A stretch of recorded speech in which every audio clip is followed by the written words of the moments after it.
Well, it's time for another of our conversations with honourable company members, and this time it's very much a topical one. And my guest today is Dr Andrew Rodgett, who has returned from retirement to pitch in to help out the NHS. Hi there, Andrew. Afternoon, Mark. Hi. How are you? Very well, thank you. Very well. Thank you. Good. Okay, so for many years, I think maybe some of our viewers may know you actually. You have been a local GP, but you've now stepped back into the fray. So tell us what you're actually doing at the moment. Well, I retired in 2013 and I've been amusing myself with various ways. But when you read about the NHS needing volunteers to help out, particularly the vaccination programme, I thought, yes, okay, it's the time to step forward.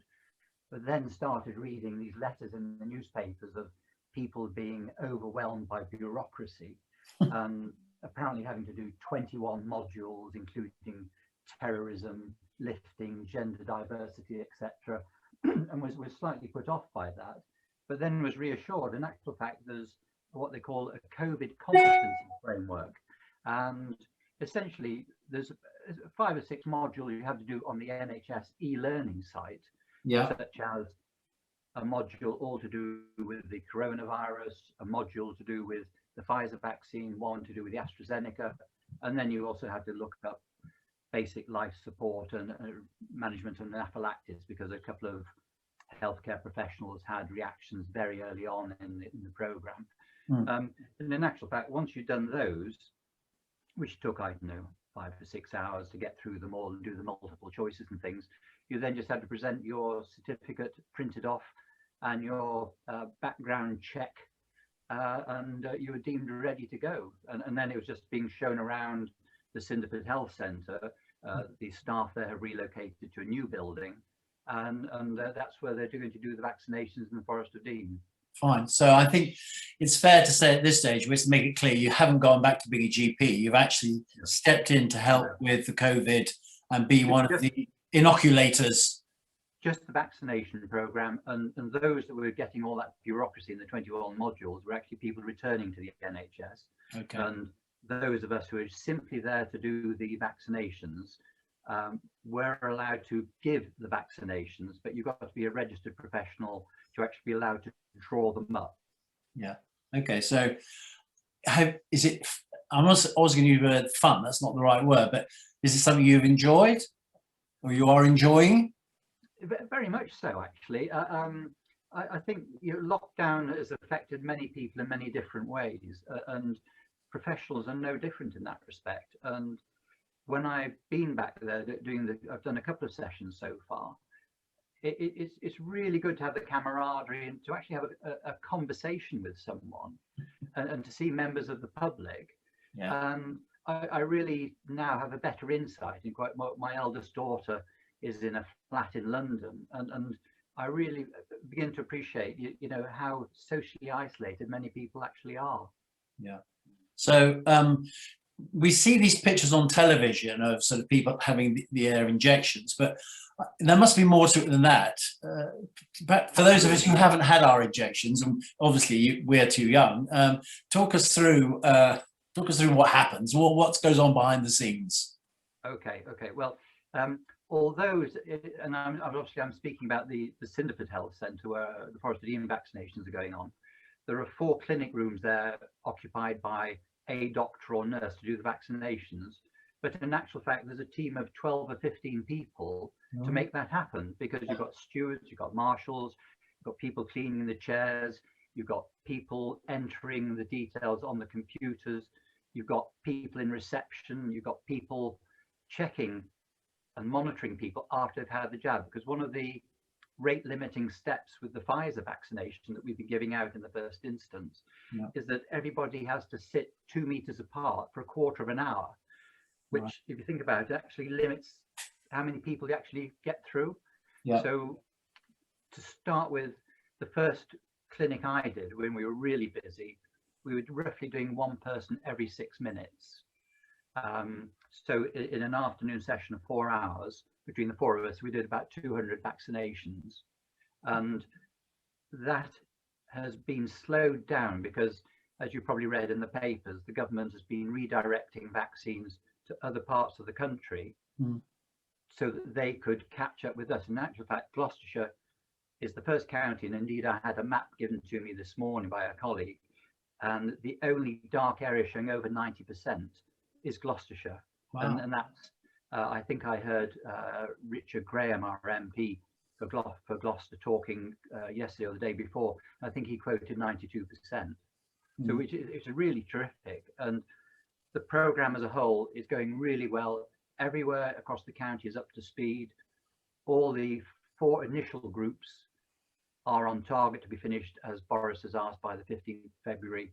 And I think across the county, it's the best part of 100,000 that we've done so far. And I think the Forest has done over 7,000. So it's been going really well, actually. But the rate limiting step thus far in the last week or two has been the delivery of the vaccines. And they're changing the way they're organising the clinics for this next week or two, so that apparently they're being told the week before what's coming and which type of vaccine, and they're going to start altering the clinics to match what they're going to be getting, whereas originally they presumed that there would just be a constant stream, steady stream of supply, but that's proven not to be the case in the last week or two. And obviously, in your position in Cinderford, you're not coming across naysayers. I mean, the people that you've been given the injection to are obviously delighted. And for what you said, many of them haven't seen many human beings for months. So there's a positive there, isn't there? Very much positive. Absolutely, absolutely, and certainly a number of the elderly, they actually hadn't left their houses for 9 months. Oh. And a couple of them I remember saying, well, you perhaps need to take the long journey back home again, to see a bit of the countryside. But they were genuinely delighted to be there.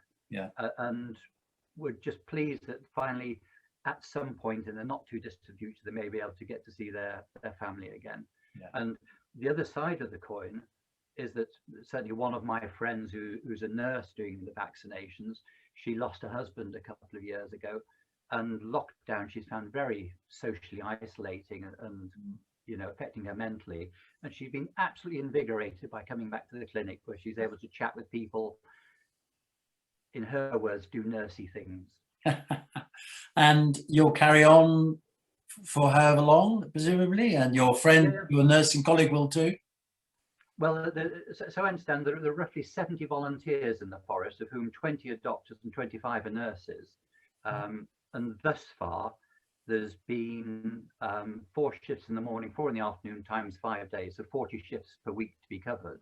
Yeah. And there's actually been a surfeit of doctors and nurses who haven't been able to get shifts. I gather there's a Super Saturday coming up this coming weekend, when they'll actually have 7 clinic rooms going. And they've actually got, I think it's 25,000 vaccines being delivered, presumably both Pfizer and AstraZeneca. The Moderna one, things won't be for a little while yet. So, yes, everything's positive, really. Yeah. It must be something that you, as you've been in the medical profession for, 40 years, I suppose, with your training, 45 years even, maybe. This is a fantastic achievement by the NHS, isn't it? It genuinely is quite extraordinary what they've been able to do. And that's not to say everything's gone perfectly so far, but I think to have the foresight to get the vaccinations in production really was, first class, and the country shall be reaping the benefits of it, I'm sure. Yeah. One key question for you, Andrew: have you had yours yet? Because I know you're probably too young, but you are in the front line, so I assume you have had it. Yes, indeed. Yeah. I initially, there was some concern as to whether staff at the centre were going to get it, because obviously, like everybody else, like yourself, I've been sensible the last 9 months and not put myself in any obvious position of risk. So I was delighted when, the first day I attended to do my vaccinations, I was taken to one side, and another doctor very kindly gave me the Pfizer jab. Apart from a slightly sore upper arm for 36 hours, I had no other effects from it. Good. Well done. Many congratulations on your volunteering. I mean, I'm sure that many of the members of, I would like to think all the members of the Honourable Company who see this little film are going to be responsible adults and will have, when the opportunity comes along, will have their injection. Some of them, I know, will have had it already. But within their families, there may be doubters. I mean, what's your advice to our members about, family members who are perhaps a little bit sceptical? I think it's essential that we all get our second, or well, any vaccination. So certainly, most people probably be getting the Pfizer one for the moment. The AstraZeneca ones, I think they'd be giving out to care homes and older folk. And indeed, my old surgery did 73 housebound people just last week in one day. So I think it's essential that everybody should go and get their vaccination done, particularly if you want to end up being able to see your family again.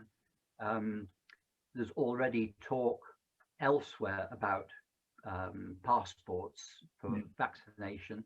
EU's talking about it, Israel's talking about it. The government at this moment is saying they're not, but apparently they've given out a number of contracts to companies to prepare the way. And I think a lot of people, yes, we will want to go on our holidays again. And I suspect you will have to show that you've had a vaccination or a negative test. And a test privately now is about £160 a time. So for a family, that could be very expensive because you'd be doing it both ends of the holiday, remember. Yeah. Okay.